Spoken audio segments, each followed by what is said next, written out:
नमस्ते दोस्तों, कमलास चैनल में आप सभी का स्वागत है। उम्मीद करती हूँ आप अच्छे से होंगे। यहाँ हम सभी भी अच्छे से हैं।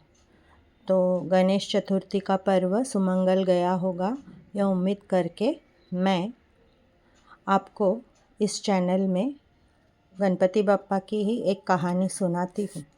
ध्यान से सुनिएगा। अगर आपको यह कहानी अच्छी लगे तो लाइक, कमेंट, सब्सक्राइब और शेयर भी अपने दोस्तों के साथ करिएगा, ताकि हमें दूसरी कहानी कहने के लिए मौका मिले। तो चलिए गणपति बप्पा की कहानी सुनते हैं। डॉक्टर साहब जल्दी आइए, हमारी सोसाइटी का लड़का विनायक 5वीं मंजिल से गिर गया है, ऐसे उसके पापा ने करुणा से कहा। डॉक्टर जल्दी से अपने सहायक से ऑपरेशन रूम और बाकी सामान तैयार करने को कहा। डॉक्टर ने बैग उठाया और बगल वाली फ्रीडम सोसाइटी की ओर चल पड़े। डॉक्टर, अरे विनायक तो सिर्फ 5 साल का है, पिछले हफ्ते यहाँ रहने के लिए आया था। उसके पिता एक बड़ी कंपनी में मैनेजर हैं। वो अभी अभी ऑफिस गए थे। उसके घर की बालकनी में काम चल रहा था।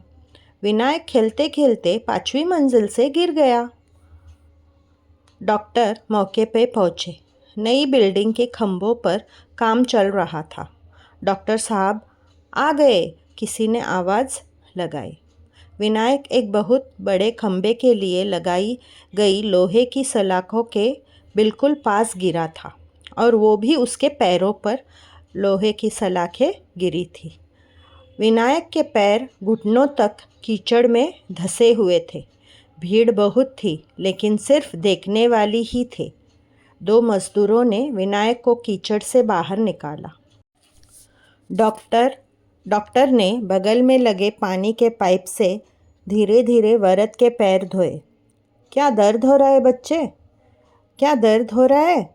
डॉक्टर ने विनायक से पूछा। डॉक्टर ने विनायक को एक बोरी पर लिटाकर जांच की।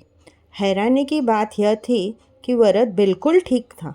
कोई चोट नहीं लगी थी, कोई भी फ्रैक्चर नहीं था, ऑपरेशन की ज़रूरत भी नहीं थी। सच समझ से परे था। अगर विनायक के गिरने की स्थिति 23 इंच बदल जाती तो क्या होता, यह सोच भी नहीं सकते थे डॉक्टर। पास ही बड़ी बड़ी चट्टानें थी, कुछ भी हो सकता था।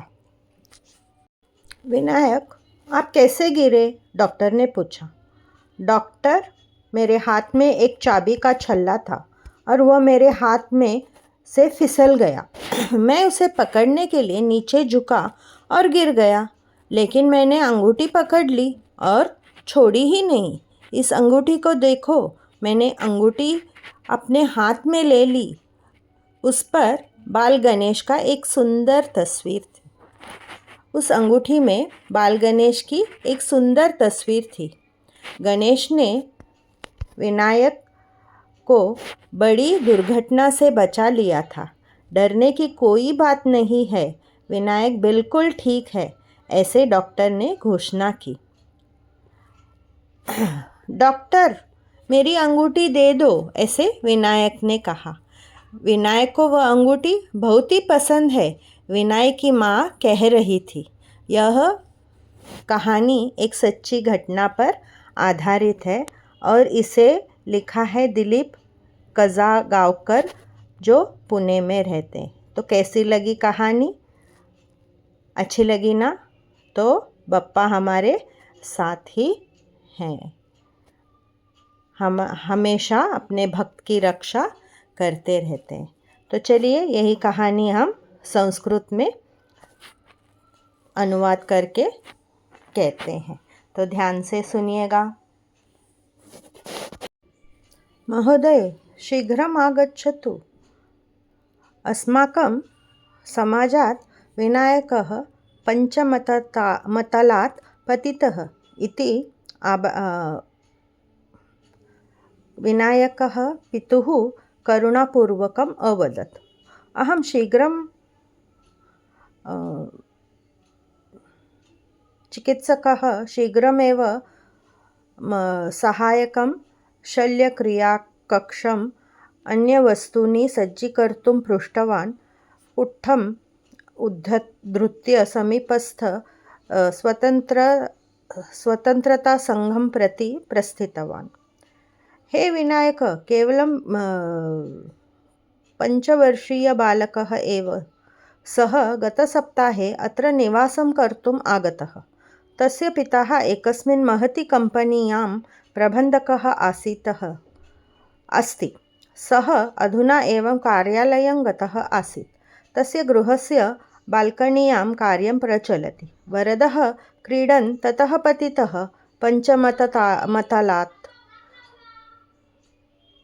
वयं तत्स्थानं प्राप्तवन्तः।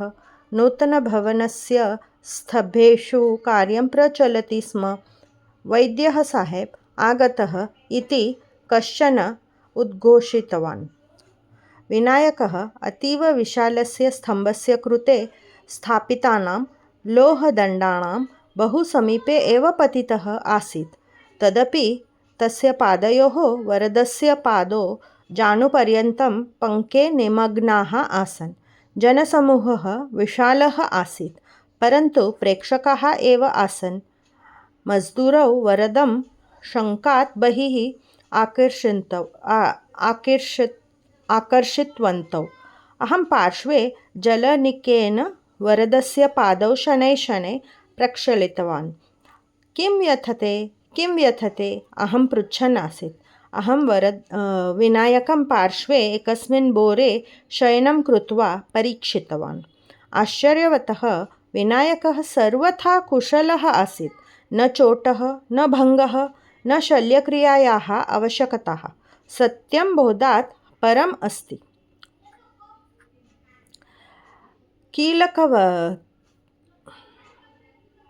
यदि वरदस्य पतनस्य स्थितिः 23 इञ्चः परिवर्तिताः स्यात् तर्हि किम्? अहं कल्पयितुम् अपि न शक्नोमि। अतीव समीपे विशालाः शिलाः आसन्। किमपि भवितुम् अर्हति स्म। कथं पतितः? अहं पृष्टवान्। वैद्यः, मम हस्ते एकः कीलकवलयः आसीत्। तत् मम हस्तात् बहिः स्खलितम्। अहं तत् ग्रहीतुं नत्वा पतितः, परन्तु अहं वलयः गृहीत्वा न मुक्तवान्।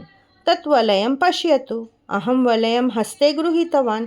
तस्मिन् सुन्दरं चित्रम् आसीत् बालगणेशस्य।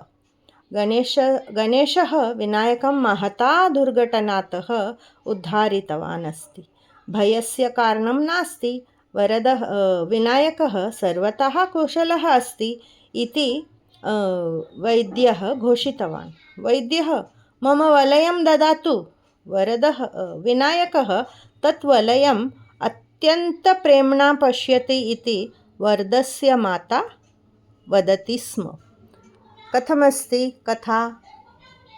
ध्यानेन शृण्वन्ति सर्वेभ्यः धन्यवादः। पुनर्मिलामः। नमो नमः।